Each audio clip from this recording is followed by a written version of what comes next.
So I am back, and man, it has been a while.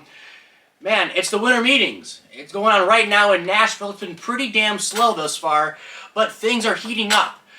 Here on the last day of the winter meetings, now, I'd say things kicked off last night around 9 o'clock when Jeff Passan broke the news of Alex Verdugo getting traded from the Red Sox to the Yankees in exchange for right-handers Richard Fitz, Greg Weissert, and Nicholas Yadusi. Now, this addresses the lack of left-handed pop for the Yankees in getting a guy like Alex Verdugo. He had a pretty nice offensive season last year, and, you know, people will say, well, he'll do better because it's a short porch and right. I've heard that thousands of times, but to me, that's not a huge factor, honestly. But I think this is a good move by the Yankees. They had to do something, right? But now you're thinking to yourself, well, hey, you know, Verdugo, that solves the Yankees' power problems, right?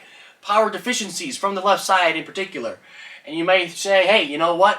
Juan Soto's out of the question for the Yankees. Well, hold up, wait a minute, that ain't true, because it looks like the Yankees just nabbed Juan Soto from the Padres, in addition to Trent Grisham. This is according to John Palmarosi. He tweets out, Juan Soto trade agreement is being finalized right now. Sources confirm. The deal, as Jack Curry of the Yes Network and Joel Sherman has reported, the deal will include Juan Soto and Trent Grisham headed to the Yankees in exchange for Michael King, Drew Thorpe, MLB's 99th overall prospect, Randy Vasquez, the Yankees' 13th overall prospect, Johnny Burrito, and Kyle Higashioka, the catcher.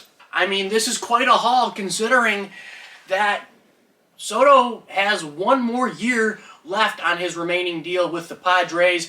I would assume that the Yankees would like to lock him up once the trade goes through officially, or at some point throughout the season. I could totally see that happening. I mean, if I were the Yankees, I'm giving up this much.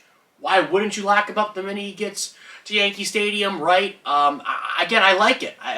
They got Alex Verdugo, and now they will have another left-handed bat to complement him in Juan Soto. I mean, Juan Soto, I know he struggled a little bit. The defense is bad. I get it. The defense sucks. The arm sucks. You know, he's not Mike Trout out there, okay? He's not Julio.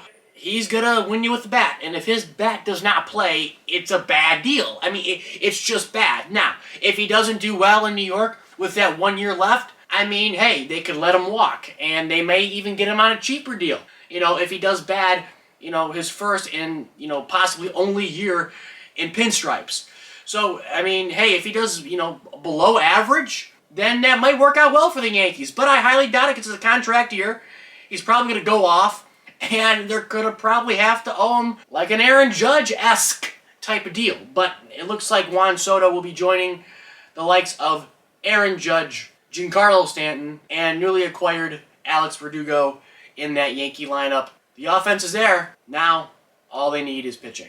I think addressing the offensive deficiencies for the Yankees is a good thing. They should do that, right? I mean, it's a problem. But, again, it's every year we're talking about the Yankees addressing starting pitching. While Shohei Ohtani might be out of the question for the Yankees, especially regarding pitching, since he won't be able to pitch this, you know, next season in 2024, he might be out of the question. But a guy who's definitely in the conversation for the Yankees on the starting pitching front is Yamamoto, because the Yankees reportedly are going to meet with Yamamoto on Monday the 11th. So that is quite interesting. Yamamoto is a guy I talked about a while back, and I was really, really high on him. And again, this is way before everybody kind of knew about him. I'd say I think I was ahead of the game. I give myself credit. Yamamoto is a guy the Yankees should definitely consider going after and will be, because they're going to meet with him. However, the problem with that is their rival, the Mets, may have the upper hand because Steve Cohen met with Yamamoto last week in Japan. If I'm Yamamoto, the owner flew across the ocean, other side of the pond, to go meet with me. That says a lot. Not to mention, the Mets already have Kodai Senga, who's been a great pitcher for them, who is of Japanese descent, and I'm sure, you know, he would love to have that comfort. So that may be a factor as well that may give the Mets the upper hand in this Yamamoto sweepstakes. But you gotta wait and see. Again, talking about a lot of Japanese phenoms. Again, the most prized possession among them is Shohei Ohtani. And it is believed that Ohtani met with the Toronto Blue Jays on Monday, according to Ken Rosenthal. And it looks like he met with the Blue Jays in Dunedin, Florida at their spring training complex. So that's something to look out for as well. When it comes to where Shohei will sign, I don't think the Blue Jays are totally out of it. I really don't. I think it's a good fit. It would be hard to say the Red Sox, although they're in discussions for Yamamoto as well, despite them moving Verdugo. Some say they move Verdugo to free up money for Yamamoto. That could work as well. That could be a factor. I mean, for Ohtani, going back to him, I mean, I heard Seattle. I mean, that's why they traded Jared Kelenic to Atlanta, in addition to Suarez, right?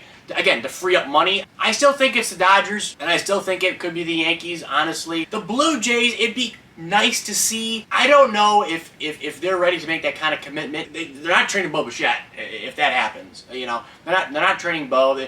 They really can't even trade Vladimir Guerrero if they lock up Ohtani. So if they lock up Ohtani, they're all in for the next decade. Finally, Bryce Harper. He wants to discuss contract extensions with the Philadelphia Phillies to play out the rest of his MLB career in the city of brotherly love. So again, please, guys, like, comment, subscribe to the channel. I know I've been away for like 3 months, but I thank you guys sticking in there with me. So more content coming out, especially during the Christmas season. And as always, I will catch you guys later.